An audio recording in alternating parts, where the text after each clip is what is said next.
Is the MX88 even a synthesizer? Let's talk about it.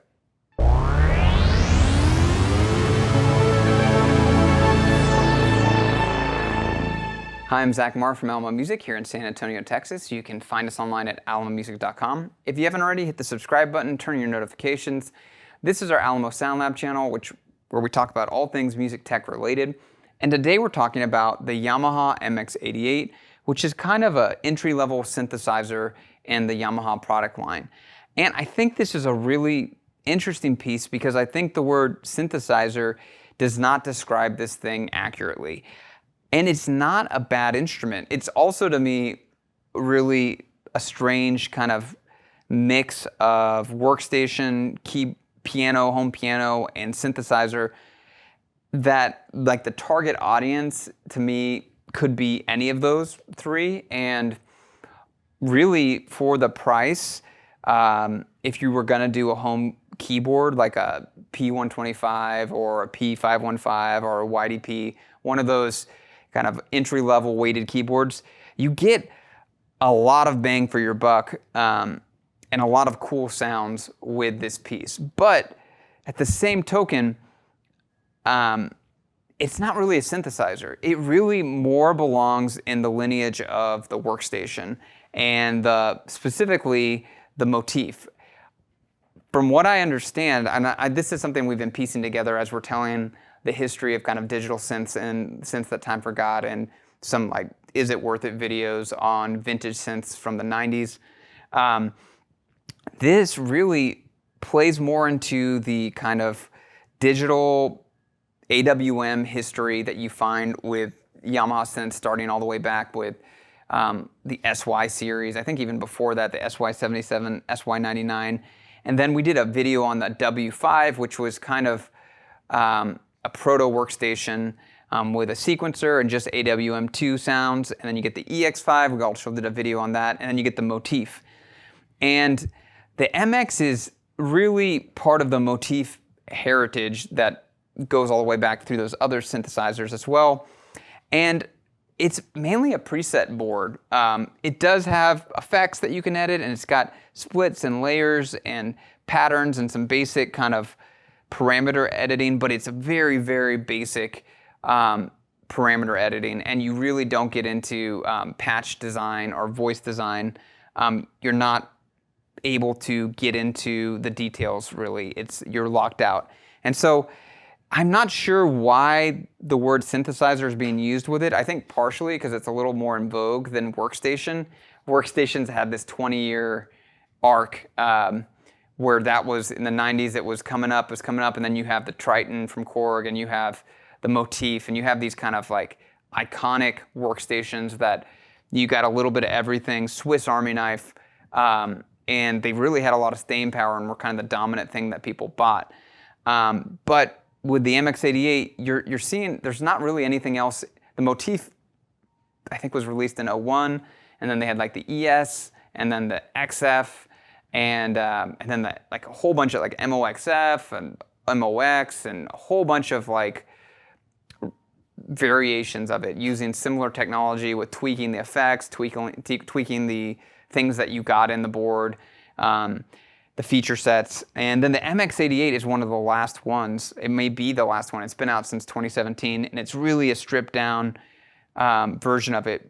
It sounds good. It has patches even. You can compare some of the patches to synths going back to the early 90s. They sound wildly different because the effects and the way the resolution of the samples in the wave memory, and also the DACs are all wildly different. So it's interesting to kind of sonically hear the difference. But some of this stuff you find all the way in the early 90s synths. So let's take a listen, and I'll conclude with some final thoughts about what this keyboard is good for, who it's good for, and again, reiterate what category it fits into.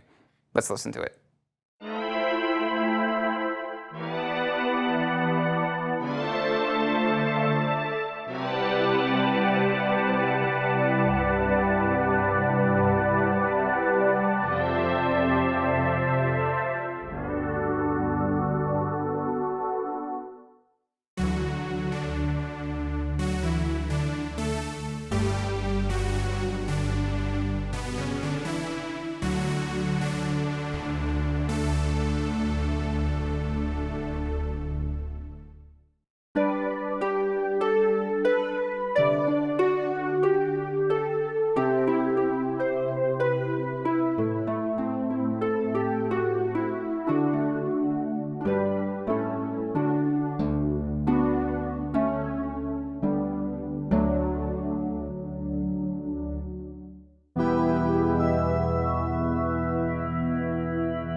So there you have the MX88.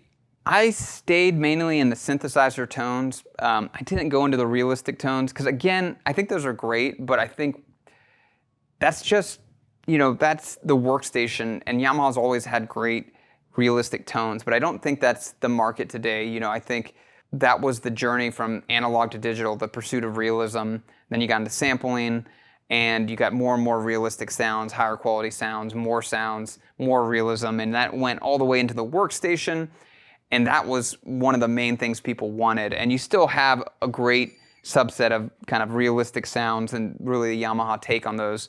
But then you get the synth sounds, and Some of these are really nice. They have some great tones in there. And again, like I said, it goes back, the history goes back into the 90s with it. But I think this is a great instrument for someone on a budget that wants a wide palette of sounds and maybe a little exposure to some kind of programming and parameters. But if you're really, it's good for someone that needs a piano or a keyboard, a solid keyboard with a good action and a good mix of sounds and kind of a performance instrument or a band instrument and doesn't want to get into super hardcore programming. This is a good instrument. But for someone really interested in sound programming, this is a bad instrument. Or someone that really wants to make complex arrangements, not the best instrument. And someone that wants an advanced workstation, yeah, this is entry level. And it's priced well. So that's kind of my thoughts on it. I don't think it belongs in the synthesizer category, but I wanted to make this video because I think it's just an odd piece in the Yamaha lineup. I think it is for the price. You get a lot, considering you're spending probably $700 to get a weighted keyboard with just piano sounds. This, you get a lot more. You don't get built-in speakers, but you get a lot more bang for your buck. So again, I think that customer might get a lot more doing this versus kind of just a basic weighted keyboard. Might be a little more exciting too. But those are my thoughts. I'd love to hear yours. Do you have an MX88? Did I miss feature sets? Because I was looking online and it looks like there was a software editor at one point, but I couldn't really figure out what it did, and I'm not sure if it's still available. It's an older unit. But this is still in production unit, and yeah, I'm curious to see what they come out with yet. Again, leave your comments below. Would love to hear your thoughts. If you didn't already, hit the subscribe button, turn your notifications. Would love to see you here again, and until next time.